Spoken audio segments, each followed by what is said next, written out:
Welcome to Becoming Arketype, where we explore the science and strategy of natural health optimization and performance so that you can achieve your ideal self.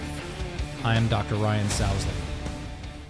Okay, welcome back to Becoming Arketype. Hey, what is archetype? Archetype just means the ideal. We all have this ideal version of ourselves that we want to aspire to. We know that we make better decisions when we operate out of our ideal self. We can show up to be a better dad, a better husband, a better leader, a better boss, a better contributor to society. I think all of our hopes, goals, and dreams come from a place when we're operating out of our ideal self. And I don't personally believe that any of us ever reach that fully and then stay there, but that's kind of the spice of life. The fun of it is the pursuit of everything that God's created you to be. And so that's what Becoming Arketype is all about. Hey, listen, today's show is going to be really good. It's all about metabolism. Why is it that some people can eat more food, stay lean, stay energized, while other people, they just look at a piece of pizza or a bunch of carbs and it makes the scale go up?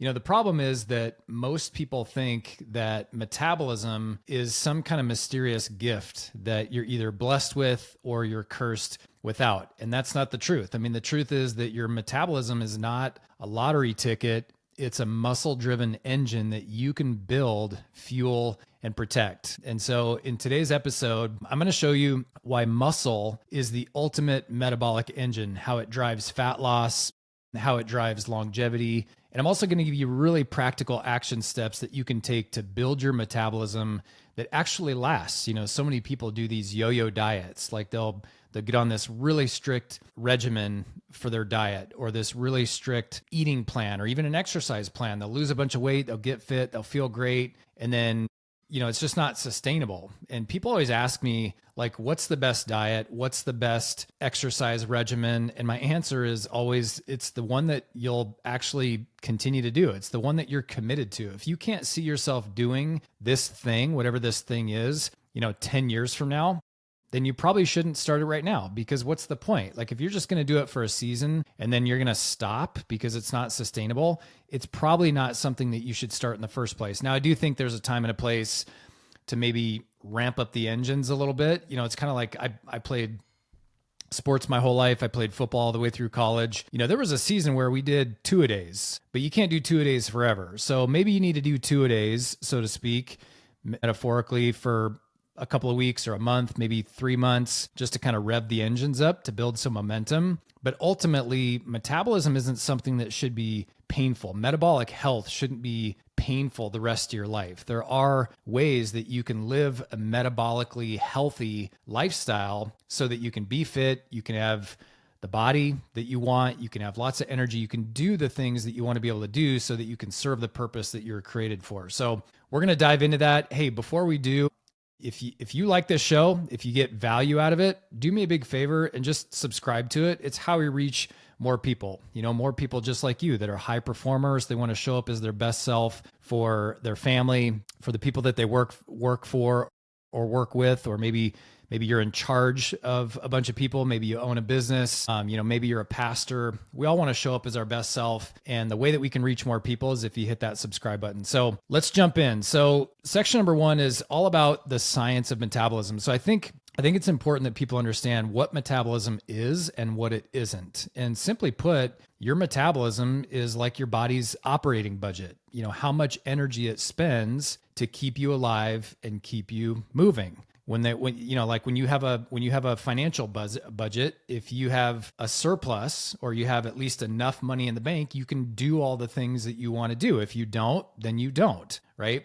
And metabolism and energy is not just about calories, right? Because I think in America, we all know that most people are in a calorie surplus, not a calorie deficit. So it's not a matter of eating more or consuming more calories so that you have more energy. It's actually a matter of getting your engine to burn the calories that you already have. If you think about your body like a vehicle, your fat stores are like a gas tank, because your body can burn fat for energy. And the problem is that most of us have this gigantic or oversized gas tank. Like, we have more gas in the tank. We're carrying around more gas than we actually need or want. And yet a lot of people, even though they're overweight or their BMI is too high or whatever it might be, still end up feeling tired or exhausted, like you just don't have enough energy to do all the things in life that you want to do. And so to me, that it's perplexing. Like we have all this energy that we're carrying around with us, and yet we're still chronically fatigued as a society. Why is that? Well, it's not a matter of consuming more calories. It's a matter of getting your engine to be more efficient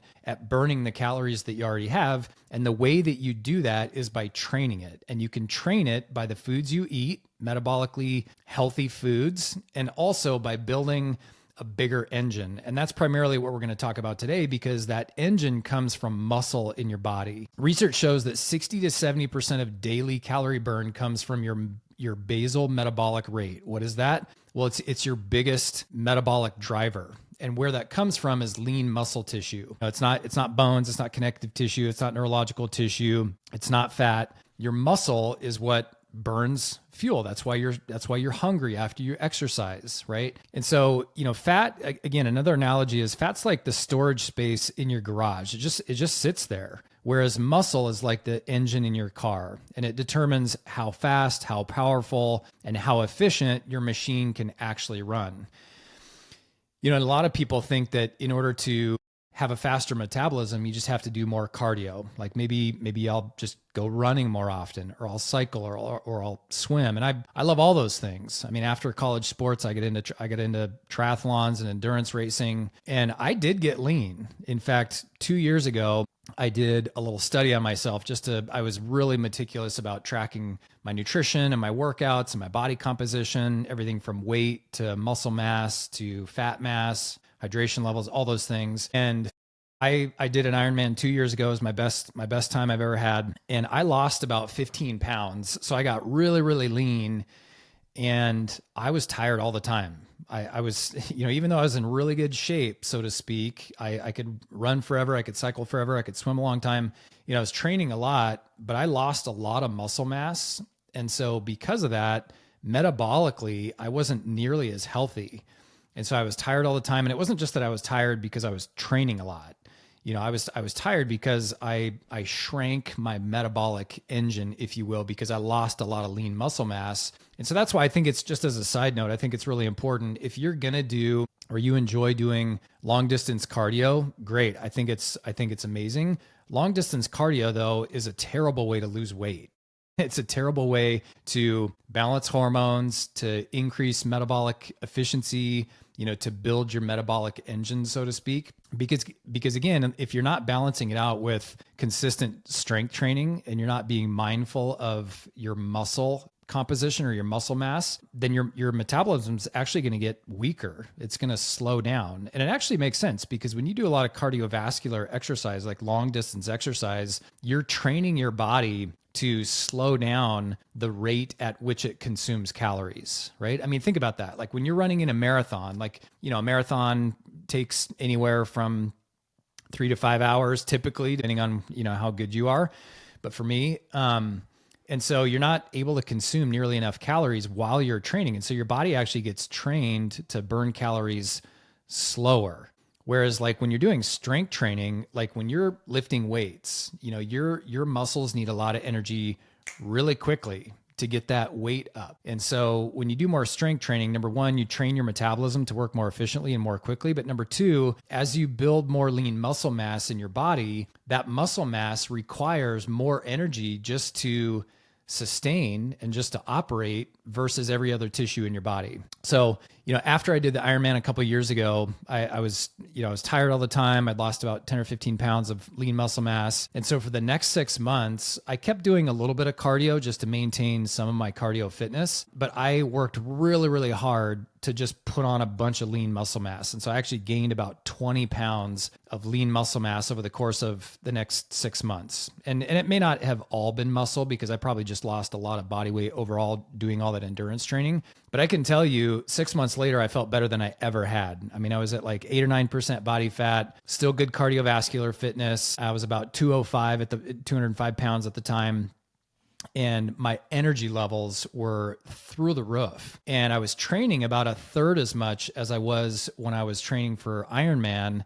And yet my body fat composition was way better. My energy levels were way better. Now, again, am I saying don't ever do long distance cardio? No, I'm not saying that. But what I am saying is that if your goal is weight loss or your goal is to be metabolically fit and healthy, and you want more energy and more stamina and endurance just for life and the things that you want to be able to do, building more muscle is the ticket. It's not more cardiovascular exercise. So the other reason why building muscle or looking at muscle as your metabolic engine is because having more muscle mass on your body also helps regulate blood sugar levels. And this is really important because we know that, about 1 out of 3 people in America today get diagnosed with type 2 diabetes or adult onset diabetes. Unfortunately, now it's not even referred to as adult onset because such a high prevalence of kids are being diagnosed with type 2 diabetes now. But, type 2 diabetes is when your pancreas can't keep up with insulin production relative to the amount of sugar that's consistently in your bloodstream. Because what happens is when you consume sugar,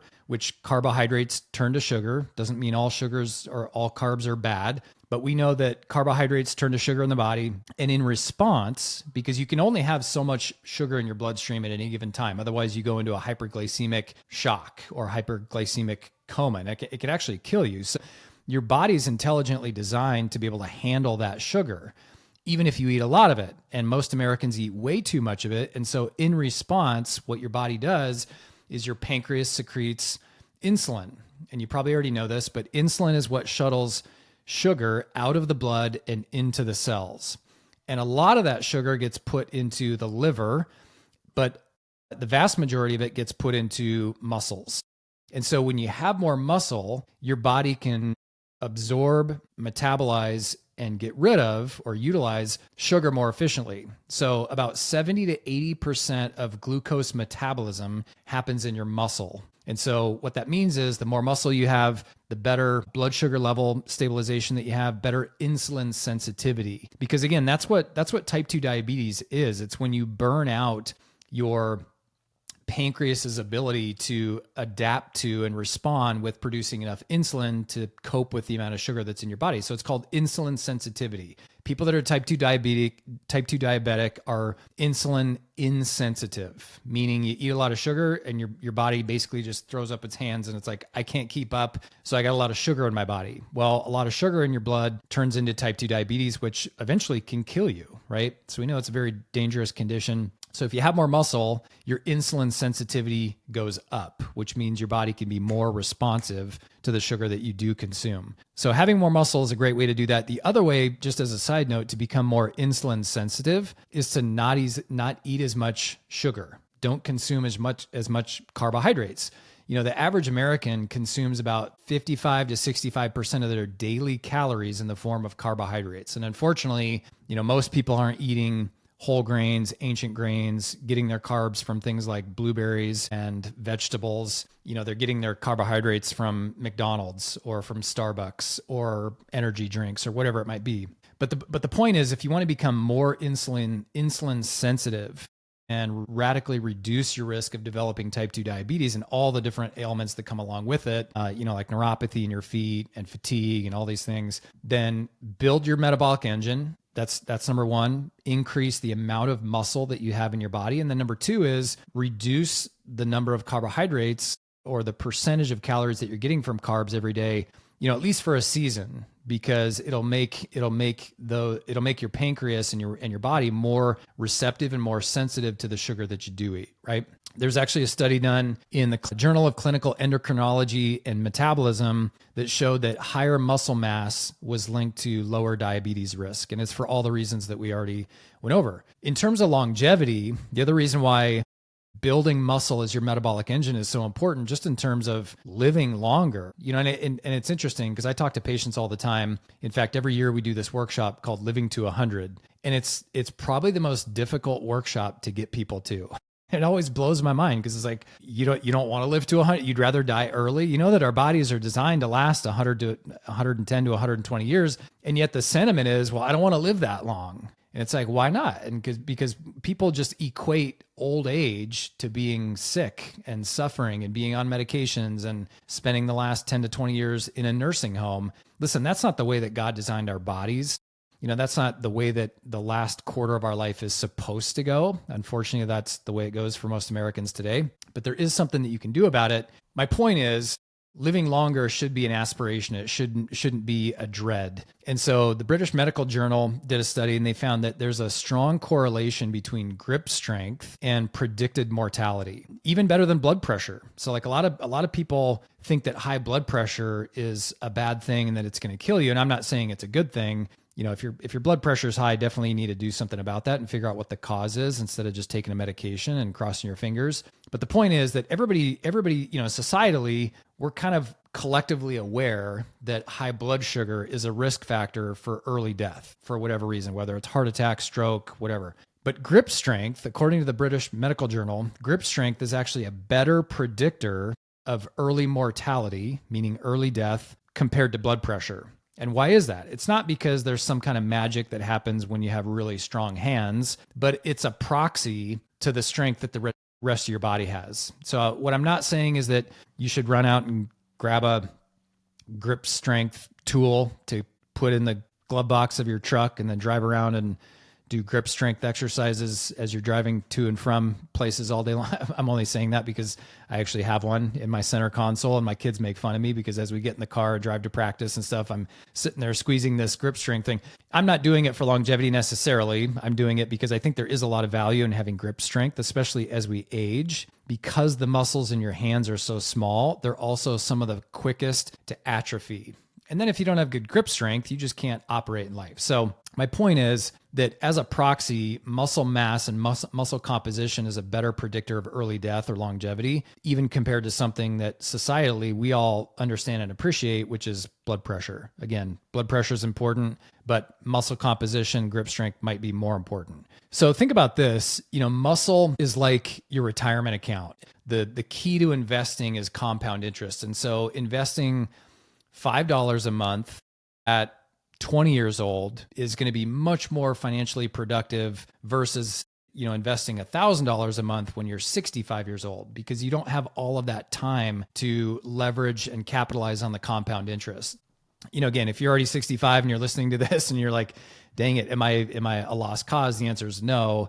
But if you're 35 and you're not really prioritizing muscle composition or body composition or overall strength because you're still young and you're getting away with it, I would just caution you, don't wait, because it's so much easier to make these small, incremental, and consistent deposits on the front end versus waiting until trying to make these lump sum big deposits on the back end. Not nearly as effective. I actually had a patient who was in his late 60s, and he'd been told that he just had a sluggish metabolism, and it was just because he was getting older. And so we focused on building strength. He wanted supplements to take. He wanted to know what kind of biohacks he could do. He wanted a specific diet plan. And of course I helped him out with all that stuff, but I said, listen, Bob, the number one thing that you can do to increase your metabolism, like the efficiency of your metabolism, lose weight, feel better, have all the energy, do all the things you want to do, is to build muscle in your body. And so I put him on a program, and within 6 months, his blood sugar lowered because he was borderline type 2 diabetic. So he wasn't on a medication yet, but it ran in his family. So he's a little bit worried about it. But he actually didn't do any of the other things that I told him to do. All he did was started doing strength training 3 days a week for like 30 minutes. I mean, it wasn't very much time. It's not like he was trying to bench press 300 pounds or something crazy. Like, he was just doing resistance training, strength training 3 days a week for 30 minutes. And within 6 months was no longer pre-diabetic, lost a bunch of weight, energy levels went up, and the most impactful thing, and the reason why I do any of this for any patient is not to treat symptoms. It's not to have a smaller waistline. It's not just to get rid of pain. And we all want those things, believe me, and I do too. But the ultimate goal is to help people live the life that they really want to live. Because I think innately, it's not just that we want to be able to go out and have fun. Like Bob loved to hunt and fish and hike and golf and play with his grandkids. But I think deep down, we all recognize the fact that we have a purpose. Regardless of your religious bent, I think innately we all realize that we're here on planet Earth for a reason. And I think it's also intuitive that you have to have your health in order to live the life that you want, but are also created for, because we're created for more than just serving ourselves. We're created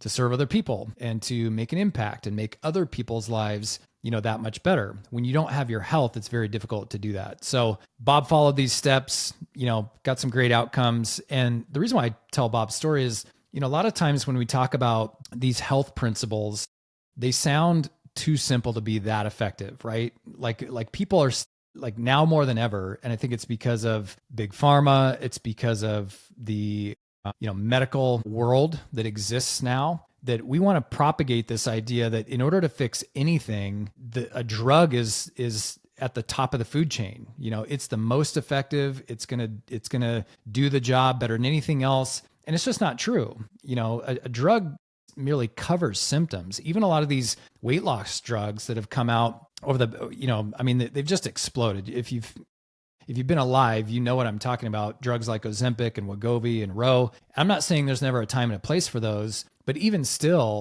they don't solve the underlying cause of the problem, which for most people is their lifestyle. It's, the underlying cause of the problem is not that you didn't have enough, GLP-1 agonists in your blood. And so you got to take this $1,000 injection every month for the rest of your life. You can do that. You can lose some weight and you can feel better for a time. But number one, it's really expensive. Number two, doesn't fix the cause of the problem, because it wasn't a lack of that to begin with that caused the problem.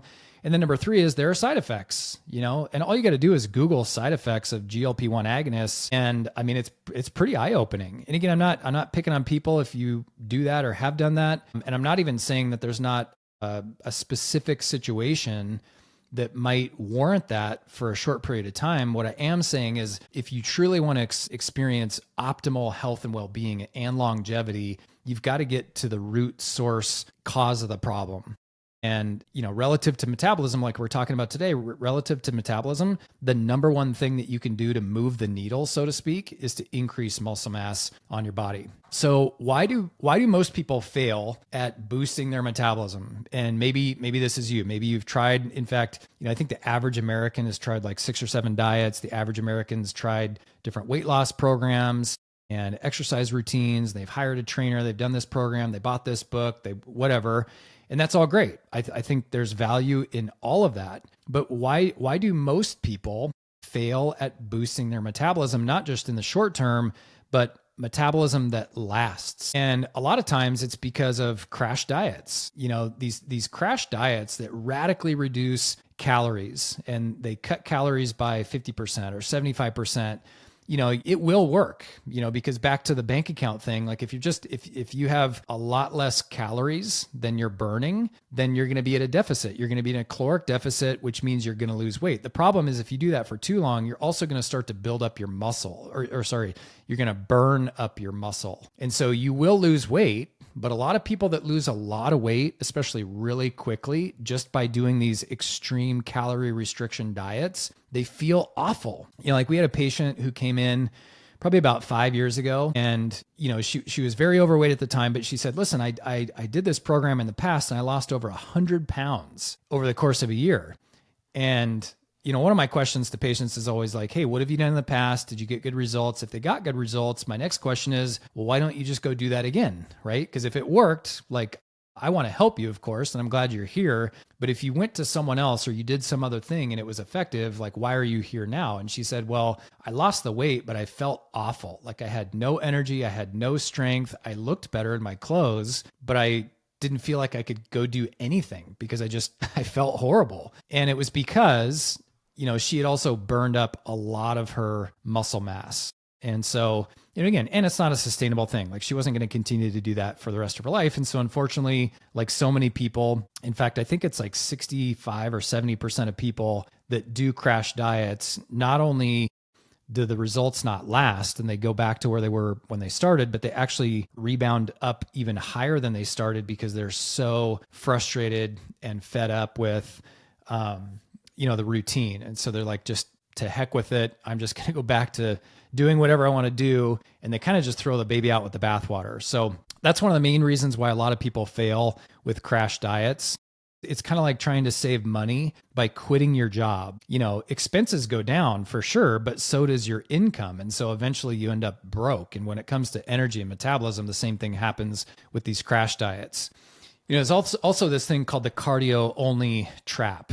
A lot of people, when they're hungry, we all associate carbohydrates with sugar and sugar with energy. And that is true. But like I've talked about so many other times on the show is, carbohydrates, they have their place. So I'm not saying don't ever eat carbs.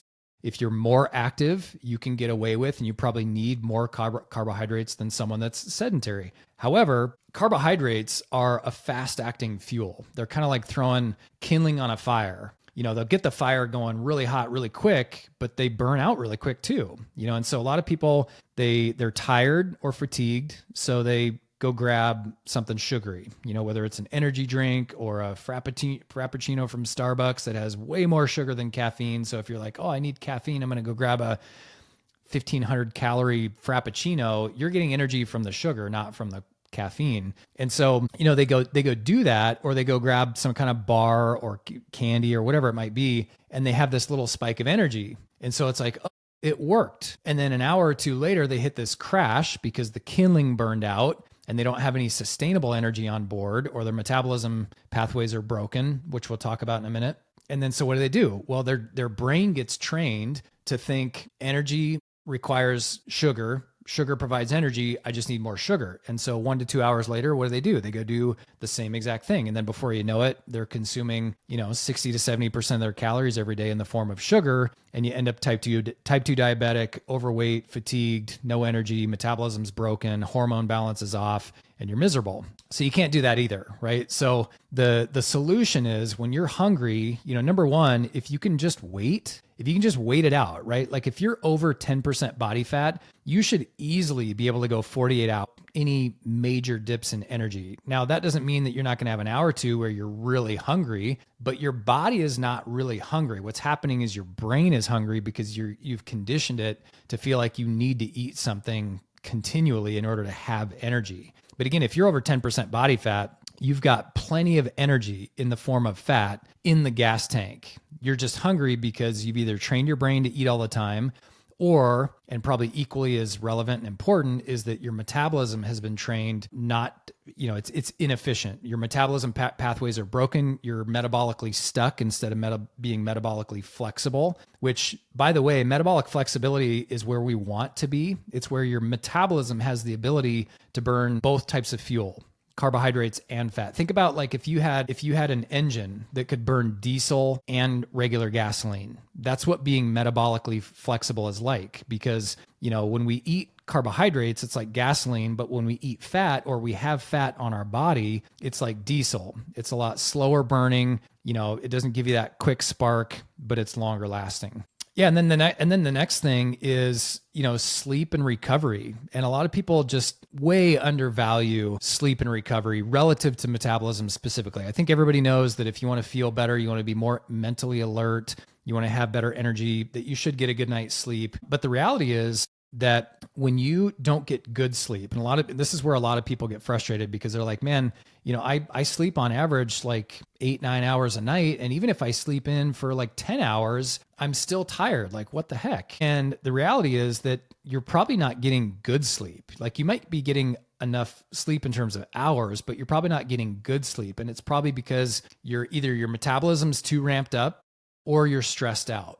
And both, whether it's sugar, from carbohydrates, or stress, both of those things increase sugar in your bloodstream. They increase glucose in your blood. And so what that does is it increases cortisol, which is your stress hormone. And so it interrupts sleep pattern, because cortisol and melatonin kind of work like the gas and the brakes. Like, they can't both be on at the same time. And so if your cortisol is high, your melatonin goes low, and then vice versa. So you want more cortisol at the beginning of the day, because that's where you're up and you're supposed to be going hard, right? Like, you're going to go charge after the day. You're going to do all the things, work out, work, play with your kids, do whatever you need to do. But as the day goes on, cortisol should go down. Why? Because you shouldn't need as much energy at the end of the day. And so as it goes down, melatonin has the opportunity to go up, which makes you sleepy. And it also ensures that you get good quality sleep. If cortisol is high while you're sleeping, which for so many people, that's the reality, cortisol will eat your muscles. That's another reason why, just as a side note, It's another reason why long distance cardio is a terrible way to lose weight, because yes, you'll lose weight, but guess what hormone gets elevated when you do long distance cardio exercise? Cortisol. Why? Because long distance exercise is a stress. And so is strength training, but it's short, right? Like when you're strength training, if you're doing, upper body weights or lower body weights, whatever it is, bench press, dumbbell curls, leg press, whatever it might be, you're not doing that for hours and hours and hours. You're typically doing that for maybe 20, 30 minutes, and then you might move on to a different body part or go do something else, or you might just be done. And that's fine. Cortisol goes up to deal with the stress, and then it comes right back down. Well, when you're doing like hours and hours of long distance cardio, or cardio is the only thing that you're doing, your cortisol levels go up and they never really come back down, or there's just way too much of it happening during any given day, and cortisol will eat your muscles. And again, like if you like long distance exercise or activity, that's fine. You can do that. I do too. I mean, it's really difficult for me to not be doing that during this season of my life, because I'm dealing with some injuries and our kids are just super busy with sports and everything else. So I really enjoy it, but I can speak from experience and after working with thousands of patients over the years that people that do long distance exercise typically have way worse overall body composition, even if they're skinny. And this is true. Like if you ever watch the Olympics, we love watching the Summer Olympics every 4 years. But if you watch the Olympics, you look at like a sprinter's body composition. I mean, they're ripped. Like they have like 6% body fat and they just look explosive, right? And then you look at like a marathon runner's body and they look like, some of them are in pretty good shape, and obviously cardiovascularly, they're in excellent shape, but they don't have a whole lot of muscle mass. And a lot of them actually even look a little sickly, if we're honest, right? And like I said, I experienced a similar effect when I focused more on that versus having a good balance, but that's why. So if you've ever wondered, why is it that a marathon runner or a distance athlete just doesn't look very healthy? It's because their cortisol levels are elevated so much and so often, and they're just not doing enough to balance out with strength training and maintaining muscle mass, right? So again, I'm not saying don't do cardio or don't even do, long distance stuff if you like to do that. You just have to make sure that there's balance. Okay. So building a metabolism that lasts. This is where I'm going to get really practical, and then we'll wrap it up here. So number one, prioritize protein. And I come back to this so many different times for so many different topics on the show, but it is vitally important that you prioritize protein. And it's not just for muscle. Like so many people are afraid to prioritize protein because they think like, oh, if I drink protein shakes or I carry around a bunch of beef sticks every day, or I eat a lot of protein, whether it's plant or animal based, I'm going to get bulky. And that's just not the reality. Your body, if you want to be metabolically fit and flexible, and you want to have a healthy muscle to fat ratio and body composition, the average person really should be aiming for about 0.8 to 1 gram of protein per pound of body weight. What does that mean? Well, that means if you weigh 200 pounds, you should be aiming for, either 160 to 200 grams of protein every day. How do you know what you need within that spectrum? Test it out. Test it out, because there's a lot of variables. Not, no two people are the exact same. Your activity level is going to determine how much you need. How much muscle you currently have is going to help determine that. The activities that you're doing on a regular basis, that's going to determine that as well. But like I said, the average person needs between 0.8 and 1 gram of protein per pound of body weight per day. Think about it like this. Protein is like the bricks and mortar of your metabolic house. If you don't have any bricks, you don't have a building. So it's the foundation that everything else is built on. The second thing is to do strength training. I already talked about this, but I would recommend 2 to 4 times a week and do progressive overloads. And what does that mean? That means if you do, let's say, push-ups, if you do push-ups today, and maybe you can max out at like 10. And so you do 4 sets of 10. So you do 40 push-ups total. Well, next week, that means you need to try to do four sets of 11, or maybe it's 5 sets of 10.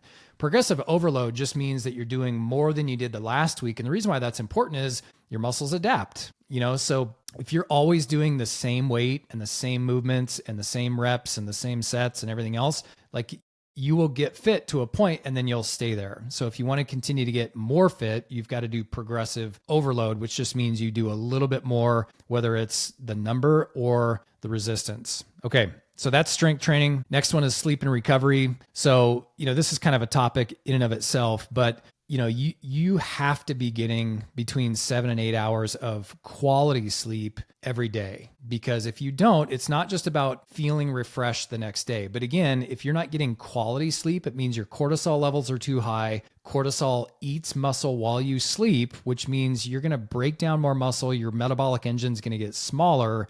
You're going to put on more weight, have less energy, be more fatigued, have more aches and pains. It's just, you have to have adequate sleep. And by adequate, I don't just mean the hours, but I mean the quality. And then there are a few supplements that you can take that really do help with muscle building, muscle maintenance, metabolism. The 4 that I like are creatine, omega-3 fish oil, collagen, and magnesium. And I'm not going to get into too much of why I think those are important, but creatine has been shown to help build lean muscle mass. And again, you're not going to get bulky. So if you're afraid of looking like a bodybuilder, I can promise you're in no danger of looking like a bodybuilder just by taking creatine. And I know this is true because there were seasons in my life when I was younger where I wanted to look like a bodybuilder. And so I took gobs of creatine and kept doing the same workouts, and I had more muscle mass and I felt better. I had better energy, but I was nowhere near looking like a bodybuilder. So I promise you're not going to look like a bodybuilder just by taking creatine. And by the way, creatine is naturally found in the foods that we eat. Like red meat's got a lot of creatine. So creatine is not a synthetic substance that's like a steroid or anything else.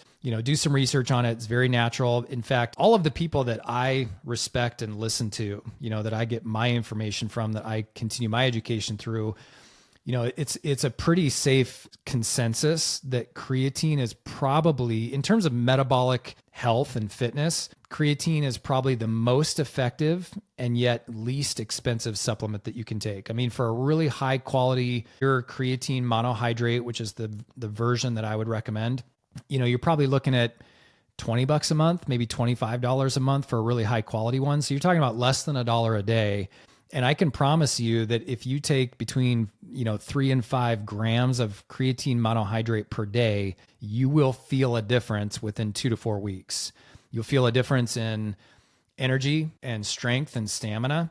You'll also feel a difference in your body composition. And again, you can't just take creatine and sit on the couch. You need to take action. You need to do stuff. But if you add that to a healthy lifestyle, you'll notice a big difference. Another one is omega-3 fatty acids. I really like omega-3 fish oil for this reason specifically. I mean, metabolically, it's really good for us, but I like it because it helps reduce inflammation. Inflammation comes from stress. Inflammation comes from injuries. Inflammation comes from chronic and repetitive use injuries. Like if you are, let's say, a plumber or an electrician, or maybe you're a computer programmer, or you have a job where you're doing the same thing every day, that repetitive motion can create stress in your body, biomechanically or otherwise. And so when inflammation goes up, your cortisol levels go up as well. Again, a lot of this comes back to cortisol. Cortisol is like the antithesis of muscle mass and muscle composition in your metabolic engine. Another one is collagen, and collagen is really important for connective tissue. In fact, studies show that when you turn late 30s, early 40s, your body starts to precipitously decline or decrease the production of collagen. What does that mean? That means that by the time you're 40, your body has already started producing less and less collagen. That's where wrinkles come from and a lot of skin spots, but it also is where a lot of joint pain and just stiffness come from. It's because the collagen is what makes up the connective tissue in your body. And it's not just joints and ligaments, but it's also skin and the fascia around your muscles. And so unless you're eating a diet that is really high in collagen, which would be like a lot of bone broth or marrow or whatever it might be, like beef tallow or something like that, if you're not getting a lot of collagen in your diet, which most people don't, I mean, even people that make their own bone broth usually do that like once or twice a month, and then they'll sip on it or drink it for a couple of days and then it's gone, because it's pretty labor intensive. The other reason why a lot of people don't get collagen in their diet is because most people don't love, myself included. Like I like bone broth, but it's not like I carry around a hot cup of bone broth every day wherever I go. To me, that's just not the most palatable experience. So I take a collagen supplement. I put a scoop of collagen in my protein smoothie every single morning. And I get more than enough, and my joints feel better. I have better energy. And then the last one is magnesium. We know that your muscles need magnesium to fire correctly. And actually, there's some really interesting research about magnesium relative to heart health. And it's because you probably already know this, but your heart is a muscle. It's the most important muscle. And so for a lot of people that have high blood pressure or heart disease, or maybe they've had a heart attack in the past, taking magnesium can do wonders for muscle activity in the body, specifically your heart. So those are the 4 supplements that I would recommend: creatine monohydrate, omega-3 fish oil, which, by the way, it's important that you always do some research when you're sourcing supplements, because there's a lot of garbage out there. So make sure that you're looking for a reputable brand. Reputable brands usually have some type of third-party testing and certification that's on their website. So I think that's really important, just to make sure that you're actually getting what you're buying. But then also, like, the source of where they get their ingredients is really important. And the reason why I bring this up is a lot of companies, especially like a lot of lower end cheap fish oil supplements that are out there, they get their fish from farmed fish, or it's like leftover fish, or it's the fish scraps that they couldn't sell at the market. And so they put all the fish into this big vat and they press it down and they get all this rancid fish oil. The way that I tell people that you can know whether or not you have a really high quality fish oil supplement is if you get the fish burps after you take either a capsule or the liquid, that's a pretty good sign that you've got a rancid fish oil product. Like the fish oil that me and my family take, I actually take a liquid, although we do have a version that's capsules. I just get a lot more with a liquid, and I don't like taking the gigantic fish oil capsules. It's just me. But I'll actually take the liquid, and like, even though it's liquid, there's not a capsule, there's nothing in between the fish oil and my mouth and my breath and everything else. And I never get fish burps. Like, I never have fish breath. I never smell like fish. Even my hands from like messing with the bottle, I rinse them off obviously, but they don't smell like fish. So if you're taking a fish oil supplement and you get the fish burps or you smell like fish, you probably got a rancid product. So that's metabolic flexibility.